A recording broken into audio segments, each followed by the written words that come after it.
The coalition of northern groups, through its spokesperson Abdul-Azeez, issued a 30-day ultimatum to governors who are opposed to the Ruga settlement program to reconsider their decisions. It, however, did not specifically state what it would do if the warning was not heeded to.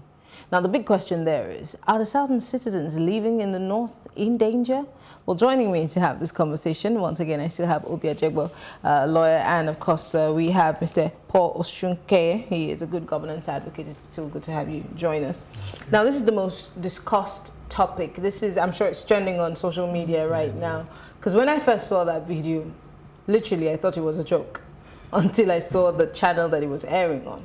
So, these people have said, and I'll quote, while we warn state governments to stand against the implementation of the Ruga initiative to desist and give peace a chance, we place President Buhari and the federal government on notice that they must completely stop this raging madness within 30 days, beginning from today, Wednesday. End of quote. Raging madness. And they're saying, give peace a chance.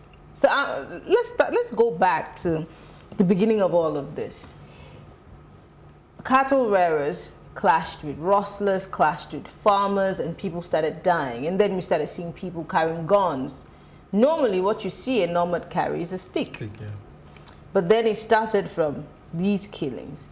And one would think that on a normal day, and I think I spoke about this some days ago, in Kenya, for example, the Maasais are the ones who are mostly cattle rearers, and they have large expanse of land, and they live and do their businesses around those places. And some other places have cattle ranches.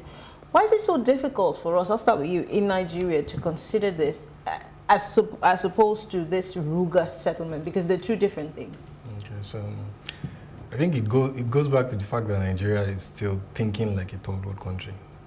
Like a developing, let me not use the word underdeveloped country, because when countries are moving forward and then jumping at the pace of thinking, innovating, creating, looking for new ways to do things, you hold on to a century-old way of doing things and then refuse to change, claiming it's culture. Culture adapts. People drive culture. Leadership drives culture. You set the pace for a culture that favors a national development or your national development, for example. So if you say cattle ranching cannot work because you've done something for hundreds of years and this way it's always been done, but we're saying this works better. For example, if these cows are made to stay in a place, a ranch, for example, where everything needed for them is provided there, then they're not so sickly, for example. You're using native cows that are so slim, emaciated, and then you drive them. We eat from that anyway. Yeah, well, we do eat from that. They feed the country. Beef. I know, for those who eat beef, but I'm just wondering because I know that it's nomadic in nature to move from place to place, but if it makes them look that sickly, why don't we adapt? For example, I remember on a radio show somebody calling me to say that Nigeria doesn't have cattle ranches. I almost jumped out of my skin because, like I said, I come from a state where we have a very famous cattle ranch. And the cows, I kid you not, are so well fed. They're so big. And they're big, they're massive. You would be thinking they were bulls or something, but they're really good looking. So why can we not have that? Why is it so difficult for us to have that? And why does the federal government have to get involved in the first instance? First of all, we have a president that's a cattle rearer. So everybody's now, the 180 million Nigerians now have to get into the cattle rearing business. But does this cattle move from Sokoto to He has a ranch. He has a ranch where he keeps his cattle. So why can we not adapt that? I mean, this is leading by example, right? Because some people have an ulterior motive why they have to ram down this Ruga settlement down our throat. Cattle ranching, cattle is business. Federal government doesn't have any business to do with it. But the only thing federal government has to do is when there are clashes, you try and make sure that there are no more clashes. But even when we have the clashes, we've not heard federal government saying anything about the people that were killed or anything. Instead, we're hearing accommodate them. That's number one. Number two, there was a judgment, 1969 judgment by Justice Adewale Thompson in Abeokuta.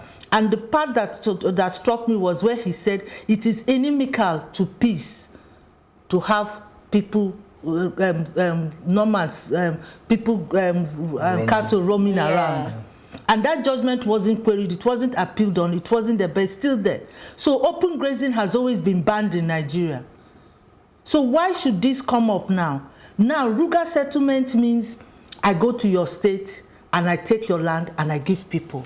But you see, you cannot take land that you don't have access to. Yes. For example, the federal government has no access to land. It's only the states. I'm sure you know the law. That is what these people, I don't understand where they're coming from. I don't understand what gives them the temerity to go on air to give ultimatums. I don't understand it. And the thing just irritates me.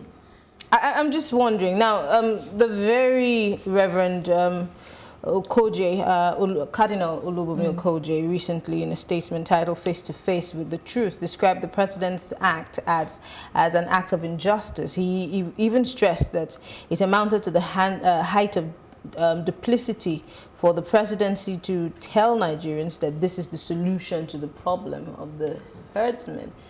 Do you think that this is a solution in any way? I mean, you might be different. You might have a different opinion. Of course, I do have a different opinion. Okay, so I'm all for peace, for example. If you are sure, if the federal government, for example, has carried out studies that say this is the solution to the problem, why is it hidden, for example? Why is there a lot Well, the presidency released a statement telling us about the Ruga settlement and what he would do for us. In fact, they said, and I quote, it was going to benefit Nigerians. Okay, yes. So the federal government said that, and then the federal government laid it, for example, at the feet of the office of the vice president, saying his office is in charge of it. And then his office came out and then said, no, we're not in charge of that. We're in charge of something else. So I'm saying there's a lot of mysticity to it. I mean, there's a lot of not mysticity. Insincerity. Yeah. Okay, so I wouldn't use the word insincerity. I just think it's not carried everybody along, for example. But looking at this administration from the first tenure till now, there has been an issue with clear communication. Yeah. Is that the case, or is it that a different story has been sold to these people who have taken to the air to give us an ultimatum, and it's a totally different story is being sold to us, the Nigerian people? Because what they're saying sounds like Spanish to us, being that the Ruga settlement that we know about is if we choose to accommodate them. So it's not that we're being forced to do it. So maybe there's a mismanagement of information I would like somebody to answer this question. How come we are hearing cattle ranches and sorting out the displaced IDP people from all the cattle, the clashes the cattle rearers and the farmers have had, and then all of a sudden it will metamorphosize into Ruga settlement? How does that relate? There's somebody that is playing games here, and this game is putting a lot of people on edge, and I think this has to stop. Well, let's take a look. We have that video clip of that gentleman who issued us an ultimatum. Let's take a look. Ruga initiative to desist and give peace a chance. We place President Buhari and the federal government on notice that they must act to halt and completely stop this raging madness within 30 days, beginning from today, Wednesday, July 3, 2019. For the avoidance of doubt, we advise the federal authorities and the southern leaders to heed the 30-day notice, failing which we would most definitely be left with no option than to consider resorting to our decisive line of action. We remind the nation that so long as the Fulani will not be allowed to enjoy their citizens' right of living and flourishing in any part of this country, including the South, no one should also expect us to allow any... Wow, there's a lot of... threat. Yeah, I'm just wondering. So the first thing is, he calls it raging madness. Yes. That's an addressing the government. And then he says, so long as, these are very interesting words, the Fulanese are not allowed to enjoy citizenship. Right. We did, in Nigeria. There's a lot of threats, but they haven't told us what they will do. Do we have to wait to hear what they will do at the end of the day? Because I saw a member of the National Assembly tweet today saying, if this was a civilized country, that man would be arrested. Yeah. How come he's still walking free? I'm just asking. I need answers. So it gives credence to the belief that some people are above the law. For example, some people are being favored or seem to have been favored by this government, such that they are more valuable than other parts of the country, for example, or they carry more weight in this government than other parts of the country. Because I see no reason why somebody would say it puts the federal government on notice. Then it says decisive action will be carried out. So that's a very interesting statement. So I wonder where his courage comes from. I wonder too. Now, as an officer of the law, if a threat of this nature, I mean, because we have the DSS in our social media now these days. In fact, they're combing through it to see who said something bad. Who said something bad. And then this has resurfaced, and it's almost the end of the day. We haven't heard any issue by the IG or the DSS or Interpol saying that man is being declared wanted. Where does this leave us when we're talking about security? Because we're battling with insecurity as we speak. It was on one of my forums that I saw this in the morning. Normally I don't watch videos, but I started reading the comments. I now went to the video and I watched it. I went ballistic. That was the least I could do. Now, if it was somebody else that said that thing, DSS would be waiting for them at the TV station's door. So why should there be laws for X and laws for Y, and we're in the same country? Why? I'm very upset. So I'm ready to vent now. Why should there be laws for? Why should they come? And this can incite war. This can incite, hey, you want to prepare us? Okay, let us prepare ourselves for whatever people do. This takes me back to former President Olusegun Obasanjo's statement on Fulanization and Islamization. Yes. And I remember fully the presidential spokesman's reaction to the former president saying that his statement was inciting. There was a quick response. Yes, very quick. Compared to this. Now, I asked this question, I asked her again to you. We are dealing with insecurity already on every side. And now this. Why is nothing being done as we speak? And could this also have a rippling effect of sorts in the next 24 hours, being that nobody has heard anything from the government? So I make bold to say nothing is going to happen to him. There are precedents to say so. How do you know so? Why do you so something happened during the IPOB period. I think an Ango Abulai, a fellow, said something about giving them an ultimatum for, I think, the Igbo tribe to leave the north. And failing to do that, they would face some consequences. And then nothing happened to him. It was even pampered, if I remember clearly, in a way. It was glossed over and then died out. So I make bold to say nothing's going to happen to him. And where do we stand as Nigerians on issues like this? If we continuously see that a certain parts of the country, or certain groups of people, let's not say parts of the country, because they might not necessarily represent, but they represent a group of people, they seem to be going or getting away with murder, in quote. How does this make us Nigerians feel, and what do you think our response will be? You see, I don't know why people don't use law. The state governments can take an action to the Supreme Court to define this federalism. And everything will be sorted out. Please explain the level, what federalism are we operating, and how does everything work out? And then we will now know where we stand. I cannot live in a country where some people that because the president is the cattle rearer and they are cattle rearers, they will now come. Do you know that you will see cattle on the beach when you go to relax? You see cattle walking on the beach. Oh, they're everywhere.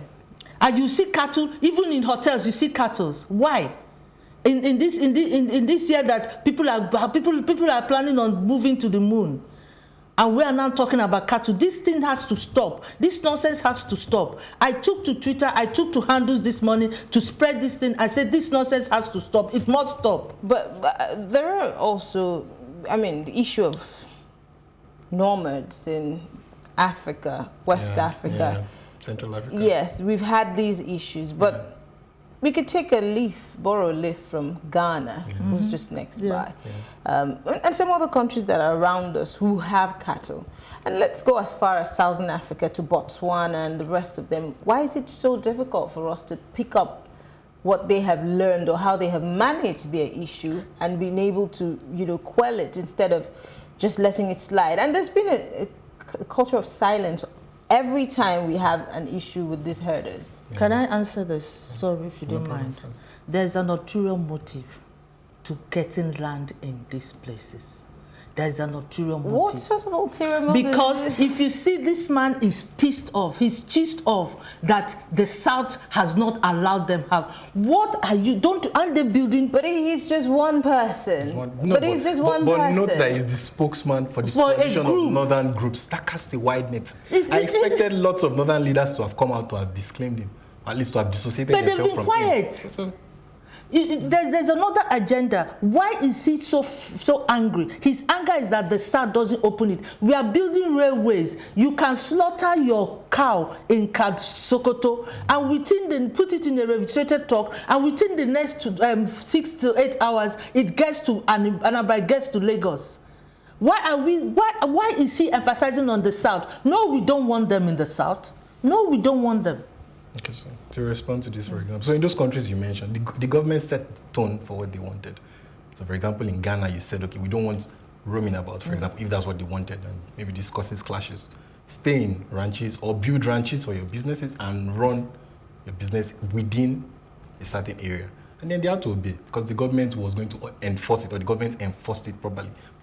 So the government sets the tone for this kind of thing. So when this guy makes this statement, for example, and then the government comes out clearly, possibly punish him or make him explain what he's saying, it shows that the government backs up their action, for example, clearly. And one of the resistance that Nigerians had for this Ruga settlement, and whatever other name they called it, because, the federal government had suspended this, or NEC had suspended this, saying that they were going to follow up with an approved national livestock transformation plan. And some people say they're all the same, one and the same. They're just being given different names. I don't know. But if this is what the federal government wants to do, why not come out and say, for example, like they work with the NOA and educate people on what this entails. That way people can easily adapt. And if this is also a business, why does the government have to tell them how to go about their businesses? Just put out a statement just as you do for every other person. Work with the Ministry of Environment, work with the Health Department, because these are the people who are saddled with the responsibilities of making sure that those places, work within or under the laws as prescribed by the Constitution. Why does the federal government have to get involved in all of this? Because a settlement is a home for Fulanis. Why should we have a home for Fulanis in every state? And these Fulanis, their ancestry... But they're Nigerian citizens. No, their ancestry is questionable. There are people that have said that some of these Fulanis speak French. Why are you giving home to a French-speaking Fulani? What is he doing in Nigeria? Is it a free-for-all, or is this a Fulani kingdom? No. But there are Fulanis everywhere. You have Fulanis in Ghana. That's why you have the Amadus in Ghana. You have Fulanis in Sierra Leone. You have them everywhere. But I remember in 2017, I think, when this all started, Saad Abubakar, the Sultan of Sokoto, saying at first that these people were not Nigerians who were coming in. And I still ask that question till today. What country allows outsiders to come into their country and slaughter their people and not do anything about it? Look, cattle ranches, I have investigated the history of cattle ranching in Nigeria. There are cattle ranches in the southwest that have been dead and forgotten, hectares of land. Now, you have money to give. A certain amount has been earmarked. I heard over 70% of their Greek budget for this year has been earmarked for this thing. You now dig up the archives, you dig up, okay, in Anambra, in Anambra, I saw a cow that was bred in Anambra, massive. That is a cow, not all this emaciated thing they carry around. And then you now call them and say, look, let us do this. We are going to give you people a loan. Set up this thing as a business, and look for people, maybe these herders can help, because these herders are not even the owners of the stock. Yeah. There are some rich people that are there. So why can't these rich people be compelled to have ranch? Why should they be pouring it down our throats and endangering us and we are Nigerians for people that we are not sure where they're from? But again, I go back to the law because, you know, we need to deal with these things factually. The law of every state does not allow the federal government to take land. Yes. Land is within the purview of the state. Yes. And then we now saw a video, commissioner from Benue State saying that the federal government came to map out Benue State and put something for them for Ruga settlement. Meanwhile, they showed the signboard. Meanwhile, they said they're not interested. Why should this thing be forced down our throat? Why? This is interesting. Let's move on and talk more about handling this going forward, because yes, social media is ablaze right now on this issue, but the last time I checked, you don't win any cases on social media. Going forward, how do we deal with these issues? Because God forbid, this is how it started in Rwanda, name calling and ultimatums, and then nobody's saying that we're going to have that, but these guys are saying if we want peace, meaning that they have peace on their own terms. Meaning that they might want to give us war if we do not. But then, you know, so where do we go from here? How do we deal with these issues? And on the government's path, what should they be doing? I think the government is the most important part in this. There has to be sincerity of purpose. So clearly there's distrust on the part of southern Nigeria, and there's evidence to back that up. They've had nasty experiences with some of the Fulani herdsmen in the past. The government has not been even overly sympathetic to people who have lost their homes, their lives, lost their farm settlements to issues like this. So why would I now welcome somebody who has been known for a violent past, for example, into my home, into my state with wide open arms? So if you're going to go forward with this, there has to be buy-in on the part of the southern Nigeria. There has to be buy-in even on the part of northern Nigeria. Explain your purposes clearly, and there has to be the option to back out. Not everybody will buy into it. Not every state will want a Ruga settlement in their state. You have to work with those that want to work with you, and those who don't want to have the freedom not to.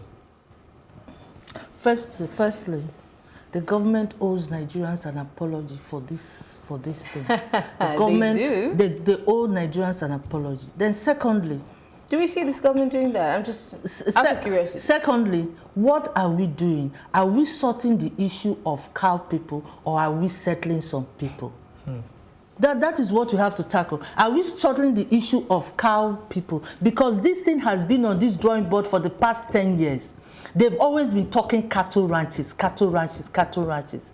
Are we talking about settling cattle, or are we settling non-Nigerians? Because most of this, the Fulani I know, I buy meshanu from them, something that they use on the hair. And they have peace-loving people, they carry stick. Now we have people carrying AK-47. The government has not looked into where did they get this AK-47. Instead, our president will tell us to accommodate them. Accommodate people that are not Nigerians into Nigeria. First, the government has to come clean with us and tell us this is what we want to do. And then every state government will now go back to its people and say, do we accommodate this one? Then if they say we cannot accommodate, they will reconvene and say we cannot accommodate them. You want to settle them. Niger has a lot of land. Adamawa has a lot of land. Sokoto has a lot of land. If you want to put them in your state, please put them in your state. Please, but let them know the boundary. They should not come through Benue and attack people in Imo or Enugu. They should not do that. It's not called for. Because if they do that, you know why I don't quarrel with people, why I don't fight with people is that I know my capability. I don't know the other person's capability. Yeah. So why start something where you don't know where it will lead to? You've been killing them. One day, they wake up and say, let us teach you a lesson. And then that's how it starts. So please, the federal government has to talk to these people, has to apologize to Nigerians on behalf on this. And I'm going to send it on Twitter. I'm going to send it out that the federal government, we demand an apology from the federal government. Let's talk about security quickly before we wrap things up. I remember also at the time where the herders clash was a big issue, was a front burner issue. Every day we were recording numbers of deaths. The Chief of Defense Staff at the time did say that it was because of the non-grazing bill. Okay. Yeah. For Plateau, I think, and Benue State, that was the issue. I remember, I think the IG had then said that, that we should be accommodating to our brothers and sisters. Now, if security agencies that should be dealing with these kind of issues, getting to the bottom of it, are giving us such peripheral statements, where does this leave us? Because it is our people who are dying. It seems we're beginning to develop a thick skin, and we don't longer, worry or value lives and, property anymore. Okay, so I think, first of all, so when you say our people, I hope you mean Nigerians. Yes, Nigerians. Okay, Nigerians. Because those people may not necessarily see it that way. So there's a clear divide. Yeah. Northern Nigeria, it's our the people. Southern Nigeria. And then either way, they're human beings. Yeah, they're human beings. Valuable lives. Which is the painful thing. We should not value cows above human beings. So it boils down to a question of lack of trust. Again, you can't force things down people's throats. So for example, I'm for peace. But some people don't even want this at all. So there should be dialogue. You should be talking to people. So back to security, for example. If the security chiefs who should have been handling this issue, and one of them was removed, I think the IGP eventually lost his job, was replaced. And then you have the army chief who are battling cattle rustling. In the north, you're battling banditry. You should not let this snowball. You should be nipping this at the bud. If somebody issues a threat, he should be made to explain himself. Do you think they take it seriously? Do you think they take it seriously? To be sincere, I think we're very slow to react in Nigeria. We wait until something little becomes a big problem before we then start reacting. So I don't think they take it seriously. Abi, we've had all kinds of statements put out there on this issue of, and now we have something as serious as this. If these security bosses are playing in kids' gloves with this issue, why do we expect them to take this video seriously in any way? I see all this thing as a game plan. Now, let me tell you why I see it as a game plan. They attack villages, kill people, there'll be an uproar. Government is under pressure to sort this thing out. Now, if you people noticed, kidnapping and whatnot has died down of recent. Might be because they've realized that they're getting the Ruga settlement. They cannot penetrate Nigeria properly. So now there's peace, there's tempo. Now what I'm expecting them is to start their hanky-panky again. Raid some places, kill some people, let people start crying, and then they'll say, give us this. So you think that this is a deliberate plan to unsettle the government and the people so that they can get what they're asking? I feel this is blackmail to get what they want. That is what I stand by. I feel this is blackmail, and this has to stop. You don't unsettle people, you don't kill people because you want. For God's sake, where are we going to in Nigeria? I'm sorry, I'm upset. Where are we going to in Nigeria?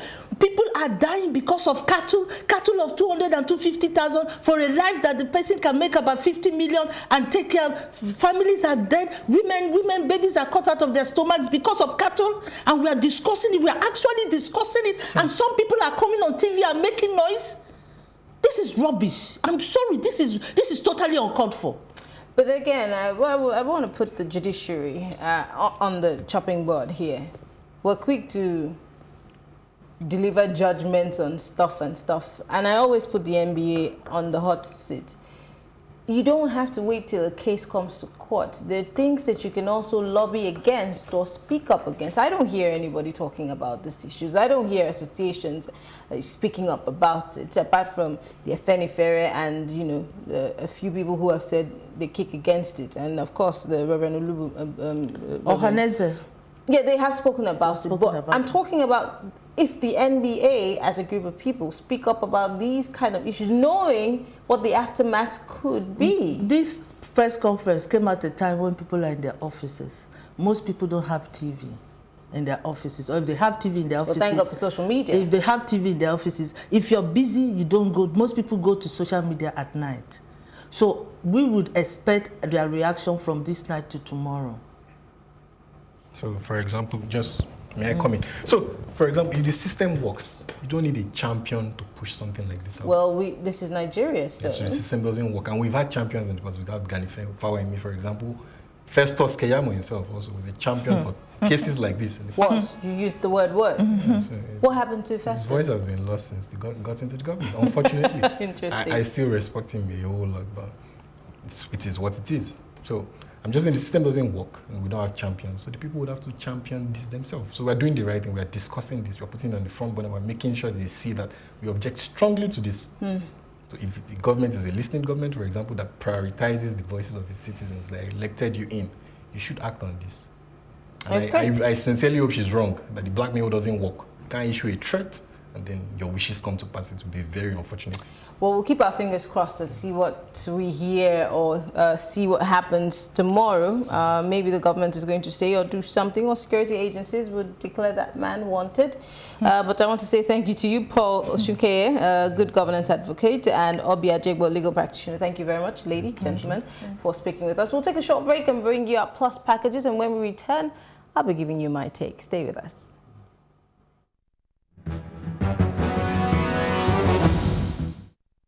The first sitting after the Senate's almost 2 weeks recess. The President of the Senate, Ahmed Lawan, while welcoming lawmakers, revealed that the 9th Senate intends to partner with the executive to build Nigeria's economy. I have, in recent weeks, had discussions with President Muhammadu Buhari on the challenges facing the country and how we can leverage our position as lawmakers to help him deliver on his mandate. I will be doing more of that in the coming weeks and months. If we must build an economy that leaves majority of our people out of poverty, there is need for a serious collaboration between the executive and the legislature. However, I'm also aware that there are people for whom any notion that the leadership of a National Assembly controlled by a ruling party work in harmony with the executive is anathema. That is not the way the presidential system of government was designed to function, and I'm not for any adversarial or acrimonious relationship. I intend to work closely with President Buhari in the interest of Nigeria without compromising the integrity of the National Assembly as an independent arm of government with oversight powers as spelled out in the Constitution. Senator Lawan also says that the Senate will improve on the lawmakers' oversight duties in line with the lawmakers' obligations. As lawmakers, one of the powerful tools we have for our work is the power of oversight, which is meant to enhance transparency and accountability. In exercising these powers, we'll not only review, monitor, and supervise projects being implemented by the executive, we'll critically examine them vis-à-vis the cost and whether they align with our national aspirations as a country. And we will follow the progress of these projects right from conception to when they are finally delivered to our people. But we will do so with every sense of responsibility. I've been in the National Assembly since 1999, first as a member of the House of Representatives, and from 2007 as a senator. So I'm conversant with the role of the legislature and the principle of separation of powers, both in theory and in practice. The system of checks and balances, which we practice in Nigeria today, was enshrined to safeguard the values of justice and the rule of law and deliver public good.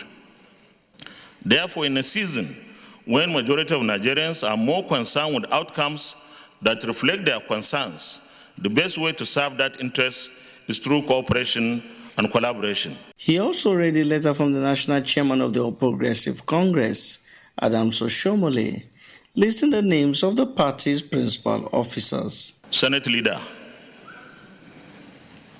Abdullahi Abubakar Yahaya, Deputy Senate Leader Boniface Robert Ajayi, Chief Whip Dr. Oju Uzo Kalu, and Deputy Chief Whip Abdullahi Aliyu Sabi. Mr. Senate President, please convey to our distinguished APC senators the renewed assurances of my highest regards. Yours sincerely, Comrade Adams Aliyu Oshomole, National Chairman. Amadine Uyi, Plus TV Africa.